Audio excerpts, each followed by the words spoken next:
Lamar Jackson is unlike anybody we've ever seen in the NFL. Mhm. What the hell are the Ravens doing already? We talked about that too last week. Like, are the Ravens really now? Because we're here into mid-July.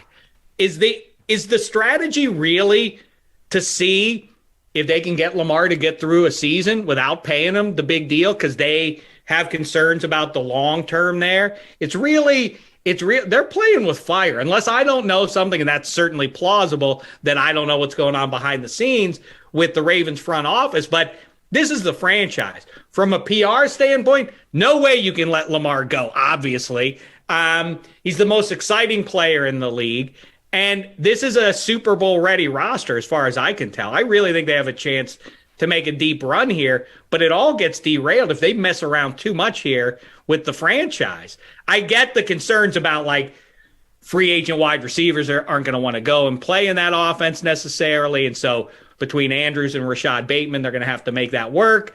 And I get the injury concerns as you go forward with all this. It is what it is now. That's your QB. You better ink him.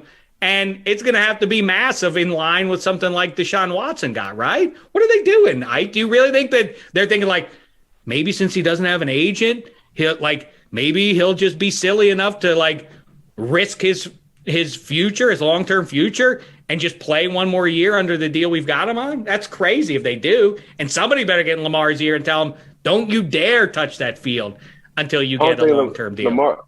Lamar ain't touching that field until he get his deal, for one. Two, there's 22 starters on the field, offensive, defense. The Ravens damn near had 17 starters gone last year. And I'm exaggerating. I'm just saying that's how many starters they had who was injured. It was a lot. But Lamar is and we talked about this on your show, Shaq, Lamar is the bread and butter. He's the heart and soul. And it's coming from his teammates. It's not coming from the coaches. It's not coming from nobody in the front office. I'm talking about this is what his teammates say. His teammates say, man, when he's on the field, it feels, it looks, it's more confidence within the team, within the organization. So I don't want the Baltimore Ravens, as my young boys would say, Baltimore, don't get it twisted. And what I mean by getting it twisted is, we've been down this road before. We're built off of defense. Nah, y'all ain't never had Lamar Jackson. The league ain't never had Lamar Jackson. We had something similar with a Mike Vick.